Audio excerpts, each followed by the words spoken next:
The desert had a way of burning away what didn't matter. It took the weak, the greedy, the desperate, and sometimes the innocent. Out past Silver Creek, where the land cracked and the wind carried whispers like old ghosts, a horse moved slow through the dust. Its rider was a woman, dressed in black from neck to boot, her face shadowed beneath a torn veil. She'd been riding since dawn, maybe longer, and the world behind her was smoke. Her name was Clara Hale, though no one dared to speak it aloud anymore. In town they called her the widow who rode into hell. Some said she shot her husband while he slept. Others claimed she poisoned him for the gold he'd hidden beneath their floorboards. The sheriff didn't ask questions when he put a bounty on her head. $10 alive, 50 dead. Easier that way.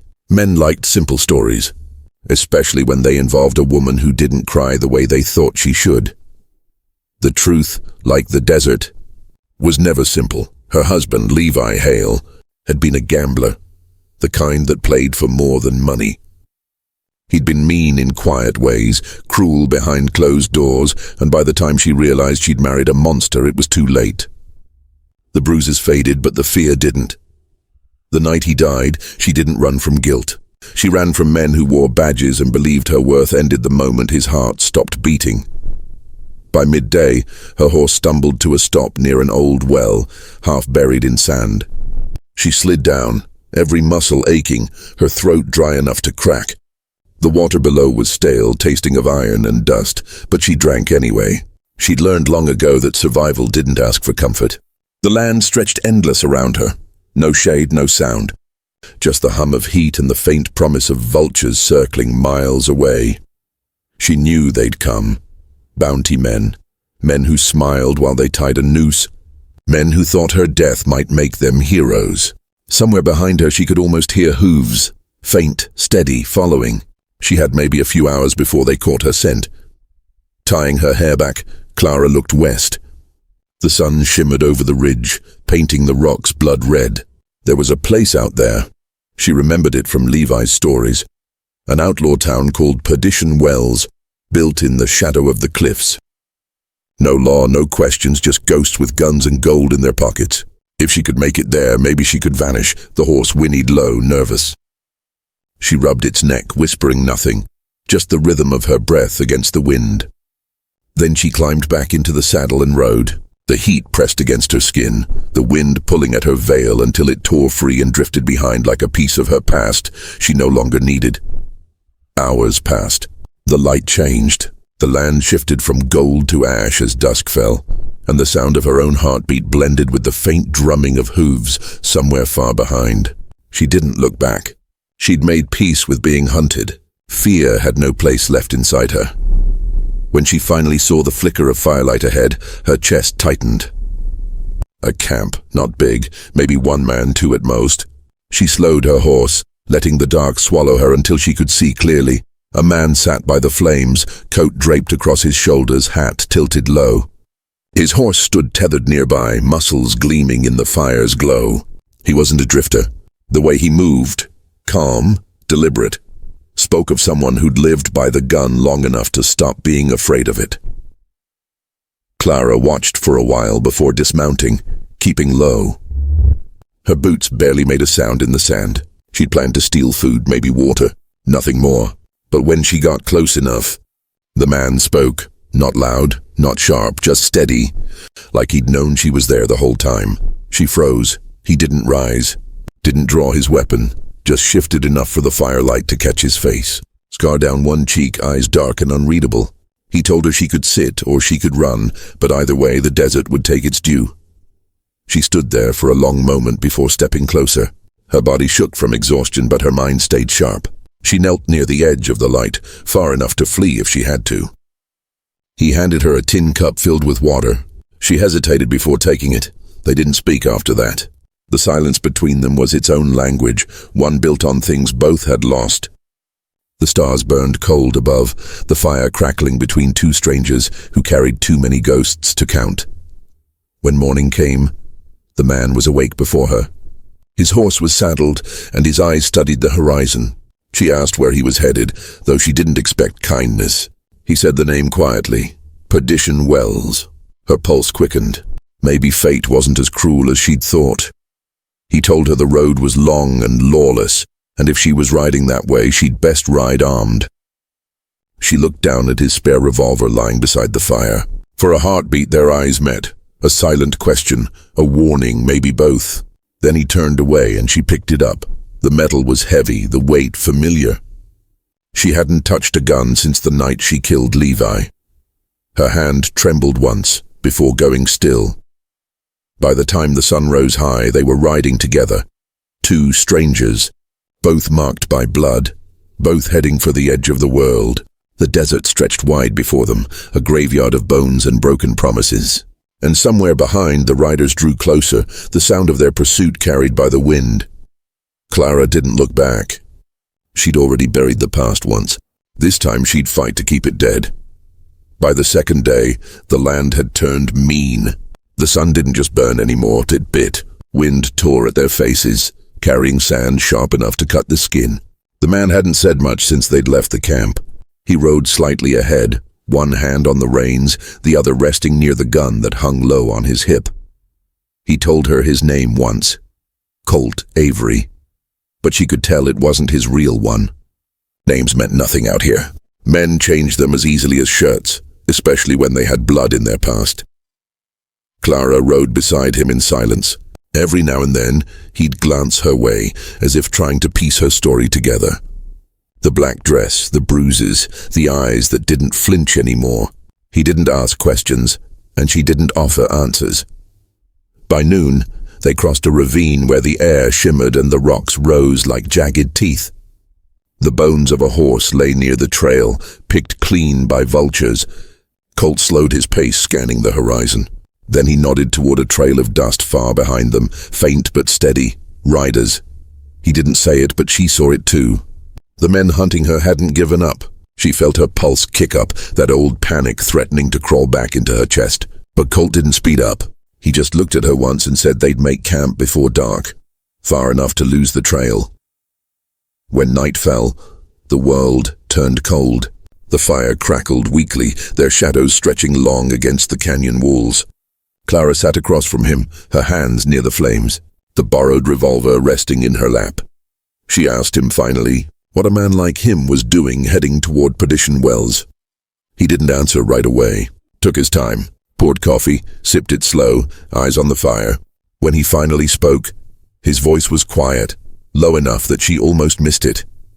Said he was going there to collect something he'd lost. She didn't press him. The desert taught her long ago that everyone was running from something, or toward it. They slept light, the kind of restless sleep where your hand never leaves the handle of your weapon. Before dawn, Colt woke her. The riders were closer. She could hear them now, the echo of hooves against stone. They moved quick, burning whatever distance was left. Colt told her to ride ahead. She didn't argue. The morning rose fast and cruel. The desert came alive with the sound of pursuit, gunfire cracking through the stillness, horses screaming as dust kicked up around them. Clara's lungs burned as she rode hard through a narrow pass, Colt's gunfire echoing behind her. The shots came closer, then stopped. Silence stretched too long, and her stomach turned cold. When she circled back, she found one rider down, his horse bleeding out beside him. The man's body sprawled in the sand, a wanted badge glinting at his belt. The others were gone. Colt stood over him, chest heaving, a fresh cut bleeding down his arm. He looked at her, not surprised to see she'd come back, but not pleased either. Said she should have kept going. She told him she wasn't in the habit of leaving people behind anymore. He stared at her for a moment, then climbed back on his horse. They didn't speak again until the town rose out of the desert haze, a cluster of warped buildings slouched beneath the cliffs. Signs creaked in the wind, paint faded to ghosts. A saloon, a blacksmith, a church with half its steeple missing. Perdition Wells. If hell had a main street, it would look like this. The people here didn't look. They measured. Every glance was a question, every nod a warning. When Colt rode in, no one flinched.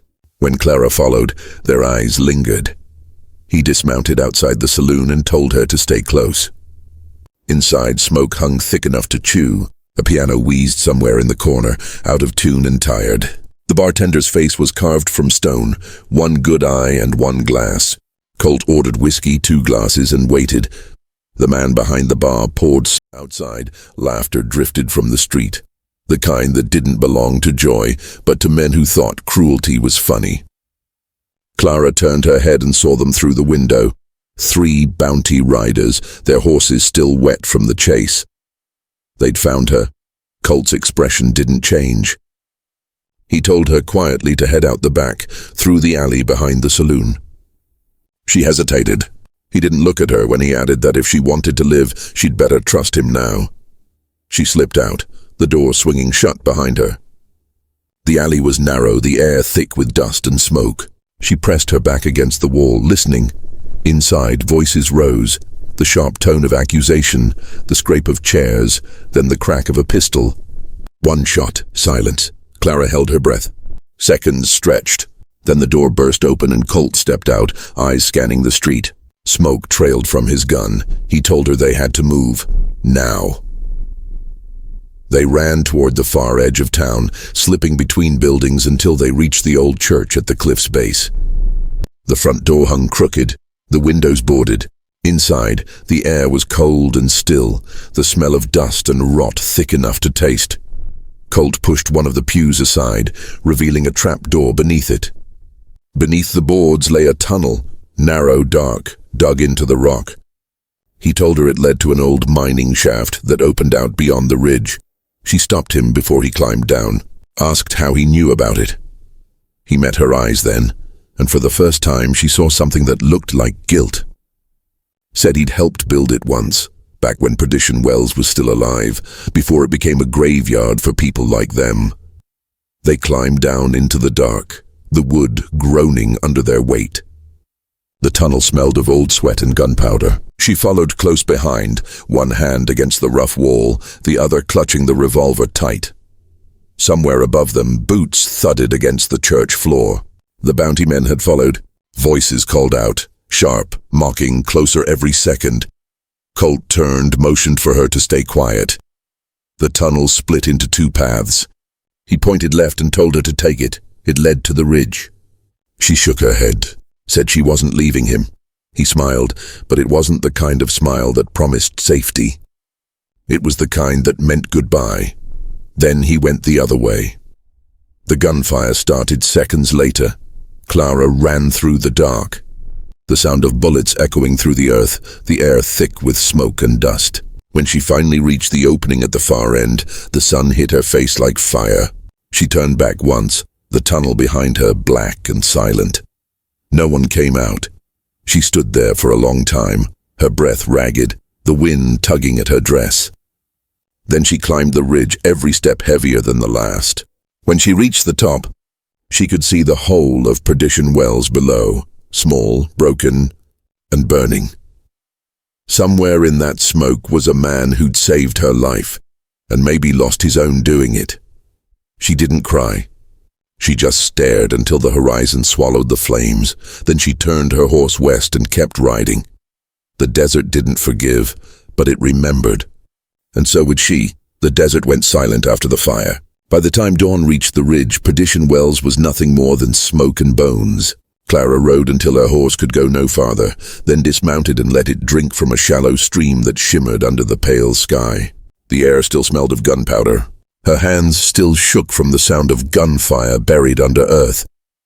She hadn't looked back since the ridge. Some things didn't deserve a last glance. But as the hours stretched, so did the ache in her chest. Colt had walked into hell without hesitation. That kind of man didn't come around often, and when they did, they usually didn't live long. By afternoon, the heat rose again.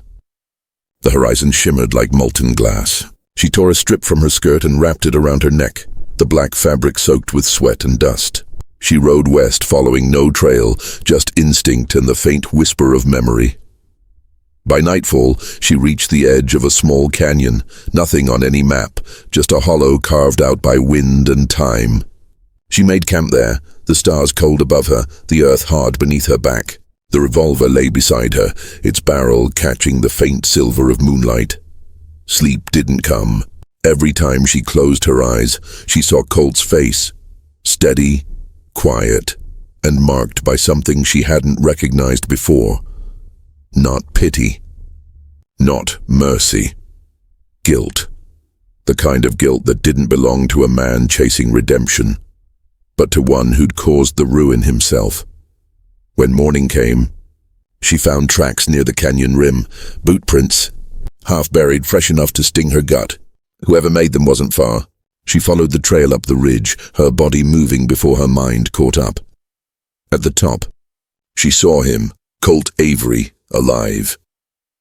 He sat beneath a dead mesquite tree, his arm bound with torn cloth, blood dried on his sleeve. His hat lay beside him, his face drawn and pale. He looked up when she approached, no surprise in his eyes. Just the same quiet resignation she'd seen that first night by the fire. She stopped a few feet away, staring. The silence between them carried everything words couldn't. He broke it first, told her the bounty on her head wasn't what she thought it was. Said Levi Hale's death wasn't the reason men were hunting her. That stopped her cold, he went on, voice low and rough.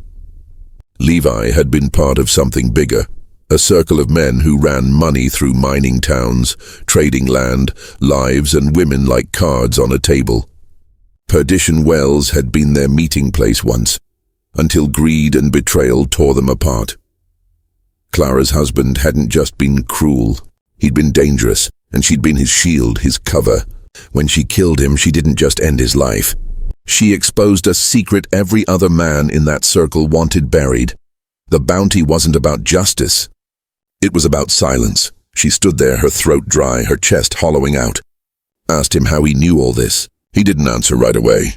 Just reached into his coat and pulled out a folded piece of paper, worn, smudged, marked with her name and her likeness, her own wanted poster, and beneath it, a second one. His, only the name wasn't Colt Avery. It was Elias Ward. The blood in her veins turned to ice. Elias Ward, the lawman who'd disappeared years ago after gunning down 3 unarmed men during a land dispute. The same men who'd once owned Perdition Wells.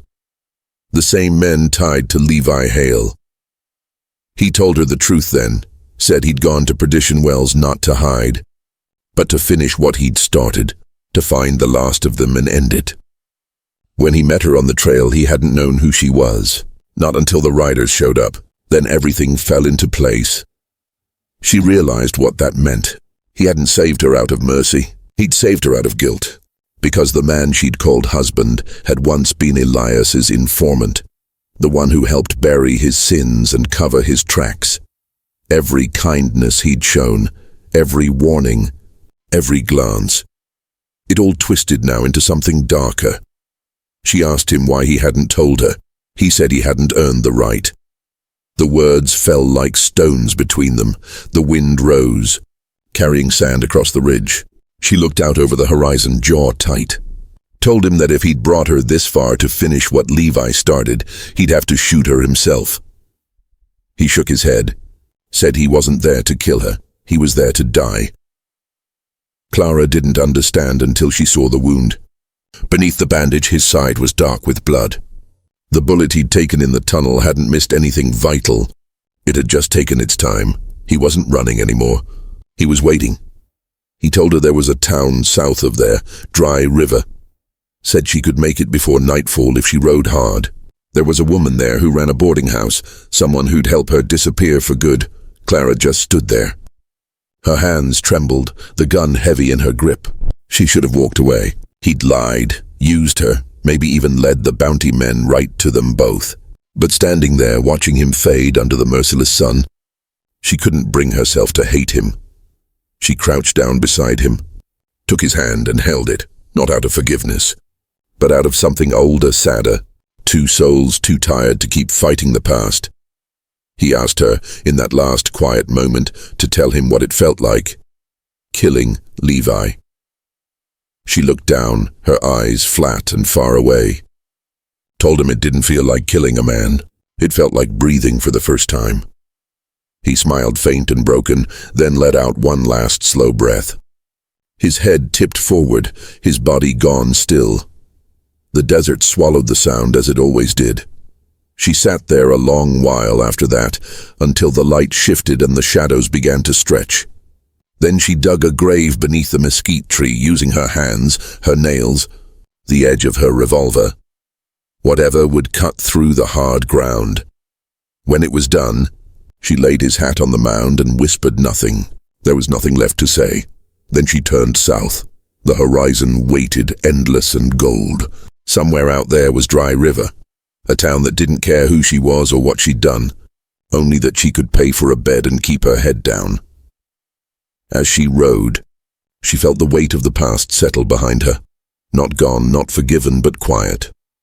For the first time she wasn't running. The sun was setting behind her when Clara first saw the lights of Dry River. The town looked small from the ridge, no bigger than a handful of buildings huddled against the wind, their windows glowing faintly in the coming dark. The air was still heavy with heat, but the world had shifted. The day's color had drained away, leaving only grey and amber. Her horse moved slow, worn thin from the road. Each step sounded like memory, the rhythm of someone who had buried everything and kept riding anyway. She hadn't spoken since she left the canyon. Words didn't serve her much anymore. They felt too fragile, too soft for what the desert demanded. By the time she reached the edge of town, lamps were being lit one by one. Dry River wasn't a place that asked questions. The few faces that looked up from porches or alleys simply watched and then turned away. Out here, everyone carried something they didn't talk about. That silence was the only kind of law still left. She dismounted outside the boarding house, a two-story shack with peeling paint and lace curtains gone yellow from years of sun. The sign hanging above the door creaked faintly. Mrs. Fallon's rooms. Inside, the air smelled of kerosene and bread. A woman stood behind the counter, hair tied in a tight knot, sleeves rolled to the elbows. She looked up, her eyes sharp but not unkind. Clara slid a few coins across the counter and asked for a room for the night. Mrs. Fallon nodded, said there was one upstairs. No names, no questions. Just a key, a nod, and the kind of understanding only women who'd seen too much could share. The room was small, a single bed, a cracked mirror, a wash basin.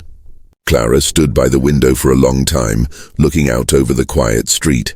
In the distance, the saloon doors swung open and shut, spilling laughter and piano notes into the cooling air. She could almost pretend she was invisible again. She set her revolver on the table, stared at it. The metal was worn smooth, a dull gleam catching the lamplight. That gun had saved her life. It had also taken one, maybe two. If Colt hadn't lived through the night she left him buried beneath the mesquite tree. She didn't know, and she didn't dare hope. When she finally lay down, sleep came shallow and strange, flashes of firelight, of eyes watching her from the dark, of Colt's voice echoing low and far away. "Tell me what it felt like." His words crawled through her dreams like the wind through cracks in the wall. She woke before dawn, heart pounding. Outside, the world was pale blue, still and waiting. She washed her face, braided her hair, and stepped outside into the chill. The town was barely waking. A few men hauling water, a woman sweeping dust from her porch, a dog barking at nothing. For the first time in months, she felt something close to quiet. She walked to the edge of town, following the sound of water. Dry River wasn't as dry as its name. A thin stream cut through the back of the valley, hidden behind reeds and rock. She knelt by it, cupped her hands and drank. The water was cold, sharp, alive. She could almost taste freedom in it. When she looked up, she saw him. Not Colt, not quite. A man on horseback, sitting just beyond the ridge, too far to see clearly but close enough for her stomach to tighten. He wore a long coat, hat pulled low, watching. She stood slowly, hand inching toward the revolver still tied at her hip, but the man didn't move closer, just sat there, a dark shape against the light, then turned and rode away. She waited until he was gone before letting out the breath she'd been holding. The wind moved through the grass like a whisper, soft, warning, gone before it could be caught. By the time she returned to town, people had begun to gather outside the saloon. A stagecoach had come in overnight, the first in weeks. It carried mail, supplies, and rumors. Clara kept her distance, but one piece of paper caught her eye, tacked to the post outside the sheriff's office, a wanted notice. Her name was gone. Someone had marked it through, stamped it deceased. Her throat went dry. She tore the poster down, folded it, slipped it into her pocket. Whoever had done it, whether Colt before he died or someone else entirely, had given her something rare, a clean slate. That night, she sat by the boarding house window, the lamplight low, the poster unfolded on her lap. The letters looked old now, faded at the edges, her own face barely recognizable in the grainy sketch. For the first time, she didn't see a fugitive or a ghost. She saw a survivor. The days that followed moved slow. She worked at the stable, mending saddles, cleaning stools, earning a few dollars at a time. The townsfolk grew used to her quiet. She never spoke of where she came from or what she'd lost. When the men in the saloon told stories of bounty hunters and widows and burned-out towns, she just listened. None of them knew they were talking about her. Weeks passed, then months. Dry River began to feel less like a hiding place and more like a kind of purgatory, a place between life and death, where the soul could rest before deciding which way to go. Sometimes, at dusk, she'd walk beyond the edge of town to the riverbank and look west, toward the endless stretch of desert she'd crossed. The wind there was softer, carrying memories she no longer feared. One evening she found a small parcel on her doorstep, wrapped in brown paper tied with string. No name, no sender. Inside was a silver badge, tarnished and bent, the engraving nearly worn away, but one word still clear. Ward. She stared at it for a long time, her pulse a steady ache beneath her skin. Elias had lived long enough to send it, or maybe someone found it where she buried him. Either way, the message was the same. The past was finished. That night, she took the badge and the revolver to the edge of the river. The moon hung low and yellow, reflecting off the slow water. She knelt down, kissed the badge once, then dropped both into the current, watched as they sank, swallowed by darkness. When she stood again, the wind had shifted, warm, carrying the faint scent of rain. She tilted her head back, closed her eyes, and let it touch her face. For the first time since Levi's death, she wasn't afraid. Somewhere far beyond the desert, the ghosts she'd buried would stay buried, and the widow who rode into hell had walked out the other side, alive, alone, and unbroken. She turned toward the horizon where dawn was beginning to bloom and started walking. The sand rose soft under her boots, the sky deepening to gold. Behind her, Dry River faded into the haze, and with it, the last shadow of who she used to be.